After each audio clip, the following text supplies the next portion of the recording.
The most obvious change at face value is the form factor, with physical grips sprouting out the sides of the previous gen's more self-contained design, supposedly modeled after an Xbox Series controller, but I wouldn't go that far.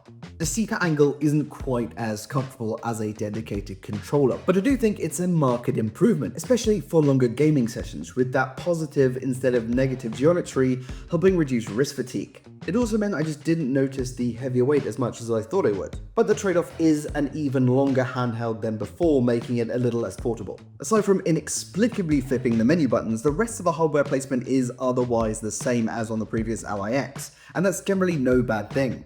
Those grips mean the programmable back buttons are easier to get at quickly, and I really like the feel of those grippy thumbsticks. I just wish I could have made the dead zone a little smaller, something the native software doesn't seem to accommodate. They're surrounded by Aura RGB, which you can of course sync to hue lighting or just turn off, but I feel like Asus should have cribbed from MSI and added lighting to that new Xbox button and the face buttons as well. Also,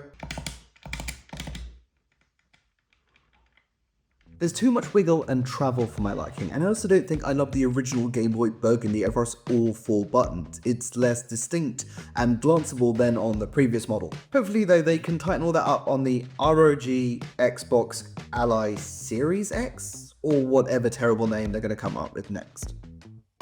The circular D-pad meanwhile feels good for most experiences, but probably a little too soft for fighting games, where precision is key. And the new power button pressed with the most reliable fingerprint sensor I've ever encountered on a Windows device. They're typically terrible. Ports-wise, you've got a 3.5mm headphone jack, micro SD slot with no sign of corrupted cards, and 2 USB-C ports, with the one on the end allowing for high-speed peripherals, including external GPUs if you've got that kind of cache, over Thunderbolt 4. Gaming whilst plugged in, it feels like Asus should have put a right-angle USB head on the in-box cable, as the way it sticks out looks a little goofy, and I worry about the stress on both the port and the USB connector over time as the console moves around. It's probably why, for an additional £130 or $140, Asus compatible ROG Bulwark dock uses just such a cable.